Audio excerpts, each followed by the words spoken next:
বাবাকে না জানিয়ে একটা ডিভোর্সি মেয়ে বিয়ে করেছে। এতে কোনো সমস্যা ছিল না। ভাইয়া হয়তো ভাবির সৌন্দর্য দেখে বিয়ে করেছিল, কিন্তু ভাবির আচার ব্যবহার আমাদের সুখের সংসারে অশান্তি নেমে এসেছে।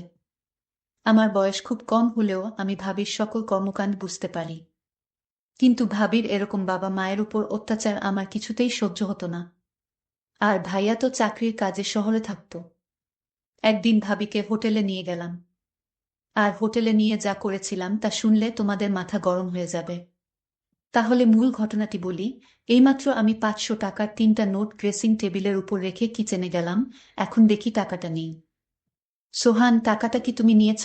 ভাবির এই কথা শুনে আমার মাথা জ্বলে উঠল। শেষ পর্যন্ত চোর বানিয়ে দিল আমাকে। ছি! অবশ্য বেকারদেরকে মানুষের অনেক কথা শুনেই বেমালুম হজম করতে হয়। কথায় কথায় মাথা জ্বলে উঠলে চলে না। অনেক কষ্টে নিজেকে সামলে নিয়ে বললাম, না ভাবি, আমি নেইনি। হয়তো অন্য কোথাও রেখেছ, ভালো করে খুঁজে দেখো। ভাবি বলল, সব জায়গায় খুঁজেছি, কোথাও নেই।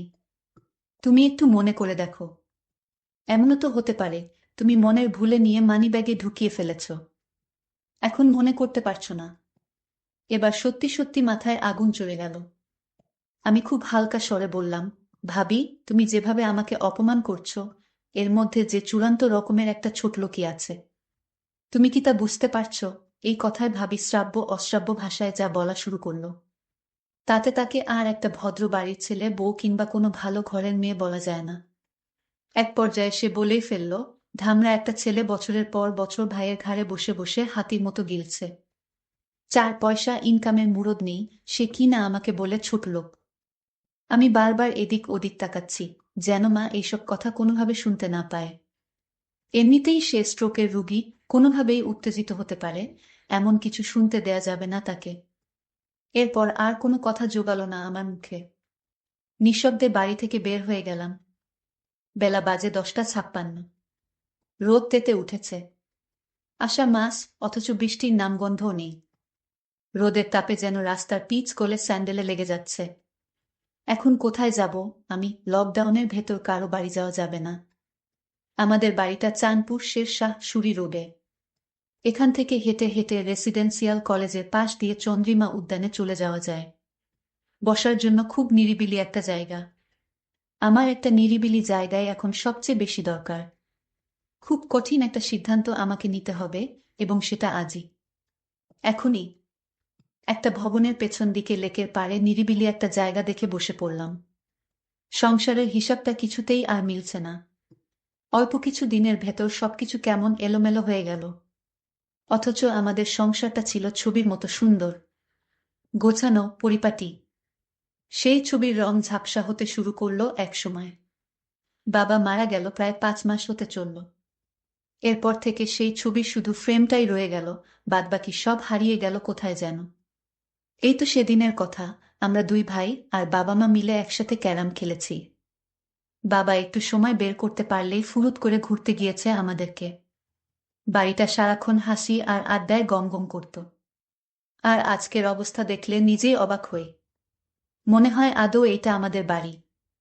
ভাইয়া পড়ালেখা শেষ করার পর 19 সালের জুলাই মাসে একটা মাল্টি ন্যাশনাল কোম্পানিতে উচ্চ পদে চাকরি নিল। ভালো বেতন, মতিঝিলে অফিস। এর মাস খানিকের মাথায় কাউকে কিছু না জানিয়ে হুট করে এক সন্ধ্যায় ভাবিকে নিয়ে উপস্থিত।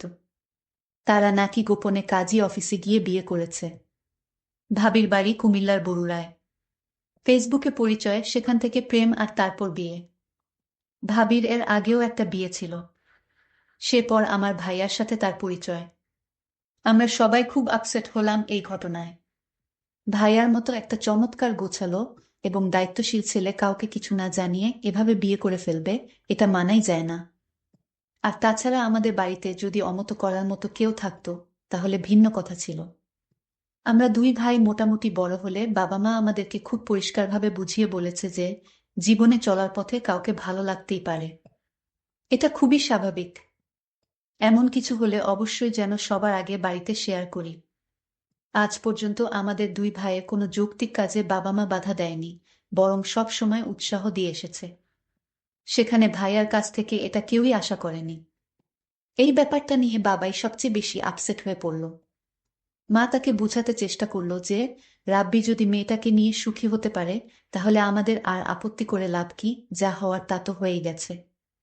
আর তাছাড়া দুইজনের সম্মতিতেই বিয়েটা হয়েছে, দুজনই ম্যাচিউরড, সুতরাং এখন স্বাভাবিকভাবে ব্যাপারটা মেনে নেওয়াই সব দিক দিয়ে ভালো। ভাবির আগের বিয়ে নিয়ে বাবা মা কেউই কোনো কথা তোলেনি এই পর্যন্ত। ডিভোর্স একটা মেয়ের জীবনের খুব দুর্বল একটা জায়গা। সুযোগ বুঝে এই জায়গায় খোঁচা দেয়া কোনো ভালো মানুষের কাজ না। মা শুধু ভাইয়াকে আড়ালে ডেকে নিয়ে সেই রাতে বলেছিল, রাব্বি, তোর বাবার মনে এত বড় দুঃখ দিলি, তার কত পরিকল্পনা তোর বিয়ে নিয়ে। খুব ধুমধাম করে বড় ছেলের বিয়ে দিবে, আনন্দ ফুর্তি করবে। মানুষটা খুব কষ্ট পেয়েছে রে, স্রেফ এইটুকুই। অবশ্য ভাইয়া সেই রাতে মাফ চেয়েছিল বাবা মার কাছে। তারপরও বাবা কেমন চুপচাপ হয়ে গেল। এরপর থেকে কখনো আগের মতো সেই চঞ্চল মানুষটাকে আর দেখিনি। মাস তিনেক মোটামুটি ভালোভাবেই চলল সংসারটা। এরপর সাজানো সংসারে একের পর এক ঝড় আসা শুরু হলো। সেই ঝড়ে আমাদের স্বর্গের সেই বাড়িটা তছনছ হয়ে গেল। ভাবির সাথে মার তেমন বনিবনা হচ্ছিল না। একটা পর্যায়ে সংসারের শান্তির জন্য মা সবকিছু ভাবিকে বুঝিয়ে দিয়ে অবসর নিলেন। তবুও শান্তি এলো না।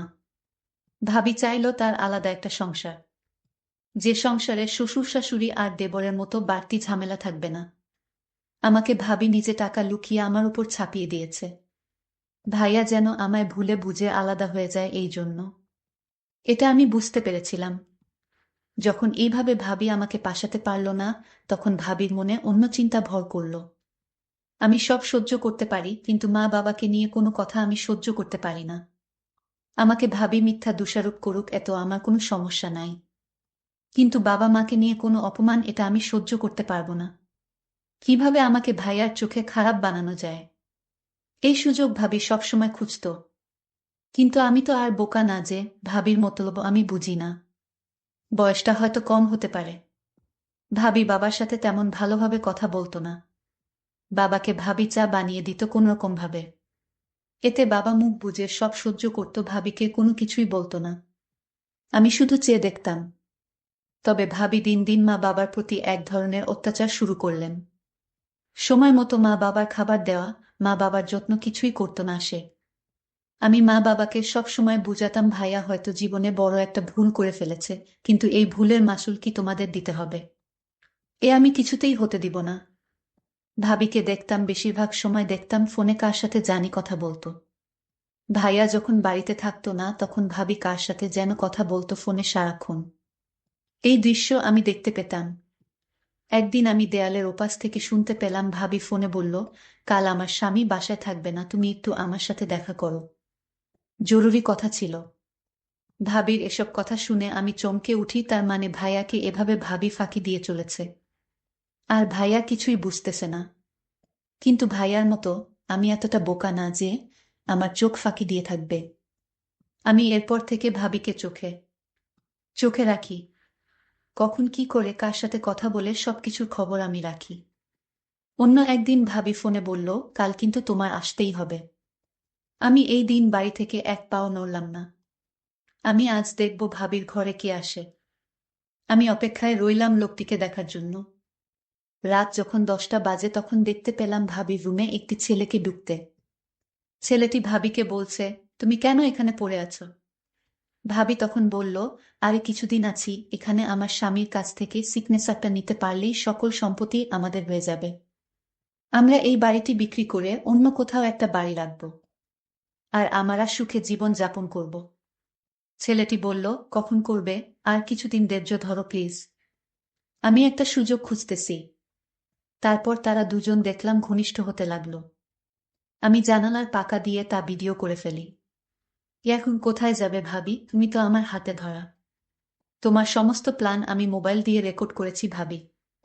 এখন আমি তোমাকে যে কি করব তা তুমি কল্পনাও করতে পারবে না ভাবি। সামনে তোমার খারাপ সময় আসছে ভাবি। তোমার এরকম প্ল্যান আমার আর বুঝতে বাকি নাই। আমি তোমাকে এমন করে ছাড়বো, তুমি তা সারা জীবনও ভুলতে পারবে না। তারপর দিন ভাইয়া বাড়িতে আসলো। ভাইয়া ভাবির জন্য নতুন শাড়ি নিয়ে এসেছে। ভাবি তখন খুশি হয়ে বলল, তুমি হাত মুখ ধুয়ে আসো, আমি তোমার জন্য খাবার রেডি করছি। তারপর ভাইয়া খেতে বসলো। ভাবি তখন ভাইয়াকে জিজ্ঞেস করলো, আচ্ছা আমরা যে বিয়ে করেছিলাম তার জন্য কাজী বলেছে একটা তোমার সই এর বাকি ছিল, আর সেই সইটা তোমার করতে হবে। ভাইয়া বলল, আমি এই সপ্তাহ কাজের চাপে আছি, আমি 1 সপ্তাহ অফিসের কাজে চট্টগ্রাম যেতে হবে, তারপর দেখি আমি সইটা দিয়ে দিব, আমি এখন খুব বিজি। ভাবি বলল, আচ্ছা ঠিক আছে, তাহলে এই সপ্তাহ বাড়িতে এসে মনে করে সইটা দিয়ে দিতে হবে। ভাইয়া পরদিন সকালে চলে গেল। আমি ভাবির রুমে গেলাম। ভাবিকে জিজ্ঞেস করলাম, ভাবি তোমার দিনকাল কেমন কাটছে? ভাবি বলল, ভালোই তো, কিন্তু তুমি একটা চুলটা তুমি ভুলে যেও না। আমি বলেছিলাম, ভাবি তুমি কেন আমায় মিথ্যা অপমান করছো? আমাকে তোমার সহ্য হয় না, সেটা তুমি মুখে বলে দিতে পারো, তাহলে কেন শুধু শুধু আমাকে মিথ্যা অপবাদ দিচ্ছ ভাবি? ভাবি তখন রাগান্বিত হয়ে বলল, তুমি এখন আমার রুম থেকে যাও। আমি বললাম, ভাবি তুমি যে আমায় চোর বলেছ, মনে রেখো ভাবিকে যে আসল চোর তা তুমি খুব শীঘ্রই জানতে পারবে। ভাবি আমার কথা শুনে কিছুটা অবাক হয়ে গেল। তুমি আমাকে ভয় দেখাও নাকি? আমি বললাম, ভাবি ভয় না, যা সত্যি তাই বললাম। ভাবি তুমি সময় মতো সব টের পাবে। ভাবি মনে মনে চিন্তা করতে লাগলো, আমার দেবর কি আমার সব প্ল্যানের কথা কি জেনে গেছে নাকি? না, সে জানবে কি করে? আমার তো প্ল্যানটা একমাত্র ও ছাড়া একটা পাখি পর্যন্ত জানে না, তাহলে সে জানবে কি করে? পরের দিন ভাবিকে দেখলাম মোবাইল ফোন দিয়ে ওই ছেলেটির সাথে চ্যাট করছে। আমি ভাবির মেসেঞ্জারে ভাবির প্ল্যান করা ভিডিওটা ভাবির মেসেঞ্জারে পাঠালাম। ভাবি ভিডিওটা দেখে চমকে উঠল। আরে এ তো দেখি আমার সমস্ত প্ল্যান করার ভিডিও, এই ভিডিও দেবর কিভাবে পেল? আর সে কোথায় এই ভিডিও পেল? আমার ভিডিওটা দেখে মাথা গরম হয়ে গেল। আমি সাথে সাথে আমার দেবরকে ডাক দিলাম। দেখলাম দেবর তার ঘরে শুয়ে মোবাইলে চ্যাট করছে। আমি বলল, সুহান, এই সুহান। আমার দেবরের নাম সোহান। আমি তাকে ডাক দিলাম, সে আমার ডাক শুনেও না শোনার ভান করল। আমি 3টা ডাক দিলাম জোরে জোরে। সোহান তখন বলল, আরে ভাবি আপনি এত রাতে কি হয়েছে? ভাবি কোনো সমস্যা? ভাবি বলল, তুমি জেনেও না জানার ভান করছো কেন? আমি বললাম, ভাবি তুমি কি পাগল হয়ে গেছো? আমি কি জানি? আমি কিছু জানি না। আর তুমি কিসের কথা বলছো? ভাবি তখন বলল, তুমি এই ভিডিও কোথায় পেলে? আরে আমি এই ভিডিও, তুমি যার সাথে সম্পদ চুরি করে যার সাথে পালিয়ে যাবার প্ল্যান করছিলে সেই আমাকে এই ভিডিও দিয়েছে ভাবি। ভাবি আমার কথাটা বিশ্বাস করতে পারল না মনে হয়। ভাবি বলল, এ হতে পারে না। আমি বললাম, ভাবি তোমার প্ল্যান করা সমস্ত ভিডিও আমার কাছে আছে। আমি এই ভিডিও ভাইয়াকে দেখাবো, তারপর থানায় গিয়ে মামলা করব। তোমাকে সারা জীবন জেলে থাকতে হবে ভাবি। ভাবির সুন্দর মুখখানা শুকিয়ে গেল আমার কথা শুনে। ভাবি দেখলাম অনেক ভয় পেল। তারপর আমায় ভাবি বলল, সোহান আমি ভুল করেছি, প্লিজ তুমি এই ভিডিওটা ডিলিট করে দাও। আমি বলেছিলাম, না ভাবি, তুমি যে প্ল্যান করেছিলা সেটা যদি আমি সময় মতো না জানতাম তাহলে আমাদের তুমি রাস্তার ফকির বানিয়ে ছাড়তে। ভাইয়াকে বোকা ভেবেছ তুমি, কিন্তু আমি বোকা না। ভাবি তখন বলল, আচ্ছা সোহান তুমি কি চাও আমি তোমার সব কথা শুনবো, তাও তুমি তোমার ভাইয়াকে এই ভিডিও দেখাইও না? আমি বললাম, ঠিক আছে আমি ভিডিও দেখাবো না, তবে আমি যা বলি তাই তোমার শুনতে হবে। ভাবি বলল, ঠিক আছে আমি তোমার সব কথাই শুনব। আমি তোমার মা বাবার সাথে ভালো আচরণ করব। আমি বলেছিলাম, ভাবি তাহলে কাল আমার সাথে একটি জায়গায় যেতে হবে। ভাবি বলল, ঠিক আছে। আমি ভাবিকে পরদিন সকালে ভাবিকে নিয়ে পটুয়াখালী ঘুরতে গেলাম। ভাবিকে বললাম, ভাইয়া ফোন করলে কি বলবে? ভাবি বলল, আমি বলবো আমার বাবা অসুস্থ, তাই আমি বাবাকে দেখতে এলাম। আমি 2-4 দিন বাবার সাথে থাকতে হবে। ভাবিকে বললাম, ভাবি তুমি তো দারুণ বুদ্ধিমতী। হঠাৎ আকাশের অবস্থা খুব খারাপ হলো, প্রচণ্ড ঝড় বৃষ্টি হতে শুরু করলো। আমি ভাবিকে নিয়ে একটা হোটেলে গেলাম, কারণ এখানে যারা ঘুরতে আসে তারা হোটেলেই থাকে। আমিও একটা হোটেল নিলাম। ভাবিকে বললাম, ভাবি তুমি হোটেলে বস, আমি কিছু খাবার নিয়ে আসি। আমি খাবার নিয়ে আসলাম। ভাবি তখন বলল, আমি নিচে শুয়ে পড়ি, তুমি কাঠে শুয়ে পড়ো। আমি বললাম, না কোনো সমস্যা নাই, তুমিও কাঠেই শু। ভাবি আমার সাথে কোনো কথা না বলে কাঠে এসে শুয়ে পড়ল। আমি সারা রাত ঘুমাইনি। আমার মনে একটাই চিন্তা, আমার মা বাবাকে এবং আমার সহজ সরল ভাইকে যেভাবে ঠকালো তার প্রতিশোধ আমাকে নিতে হবে। আমি ভাবিকে বললাম, ভাবি আজ আমি তোমায় যা বলবো তাই শুনবে, তুমি কিন্তু আমায় কথা দিয়েছিলে। ভাবি বলল, আমি তো বলেছি তোমার সব কথাই রাখবো। আমি বললাম, ভাবি তুমি কি ভাইয়ার সংসার করবে নাকি ওই ছেলের সাথে চলে যাবে? ভাবি বলল, যদি ওই ছেলের সাথে চলে যেতে চাইতাম তাহলে আমি তোমাকে বলতাম না যে তোমার ভাইয়াকে সেই ভিডিওটা দেখাতে। আমি যা করেছি সব ভুল করেছি। আমি তোমার সাথে তোমার বাবা মায়ের সাথে অন্যায় করেছি। এটার জন্য তুমি আমায় যে শাস্তি দিবে সেই শাস্তি আমি মেনে নিব। শুধু তোমার কাছে একটাই অনুরোধ, তোমাদের পরিবারে আমাকে থাকতে দাও। আমি ভাবিকে বললাম, ভাবি আমি আজ তোমাকে হোটেলে নিয়ে কেন আসলাম জানো? শুধু তোমার মনটা পরীক্ষা করার জন্য। আমি যা বুঝলাম তুমি সংসারটা বাঁচানোর জন্য সব করতে পারো, এটা আমি পরিষ্কার বুঝেছি ভাবি। আর তুমি কি করে ভাবলে আমি তোমার উপর এসব করার জন্য জুলুম করব? শোনো ভাবি, আমি তোমাকে এখানে আনার একটাই উদ্দেশ্য, যেন তুমি ভালো হয়ে যাও। দেখো ভাবি, আমি আজ ইচ্ছা করলে আমি অনেক কিছুই করতে পারতাম, কিন্তু আমি তা করিনি। কারণ ভাবিরা মায়ের মতোই হয়। দেবরের এসব কথা শুনে, তার ব্যবহার দেখে আমি অবাক হয়ে গেলাম। আমি কান্না করতে লাগলাম আর বলতে লাগলাম, তোমার বাবা মায়ের কাছে আমায় নিয়ে চলো, আমি তাদের কাছে ক্ষমা চেয়ে নিব। আর তুমি আমাকে ক্ষমা করে দিও, আমি তোমাকে অনেক কষ্ট দিয়েছি। তোমার মতো দেবর যদি প্রতি ঘরে থাকে তাহলে প্রত্যেকটা ঘর অনেক সুন্দর হয়ে যাবে। আমি ভেবেছিলাম মাত্র 10 বছরের একটা বাচ্চা দেবর, সে তার মেধাকে কাজে লাগিয়ে সংসারটা জোড়া লাগিয়ে দিল। আমি ধন্য তোমার মতো দেবর পেয়ে। দর্শক বন্ধুরা, আমি ওই ছেলেটির উপর দোষ চাপিয়ে আমার ভাইয়ার সংসারটা বাঁচিয়ে দিলাম। ভালো করিনি। তা অবশ্যই কমেন্ট করে জানাবেন।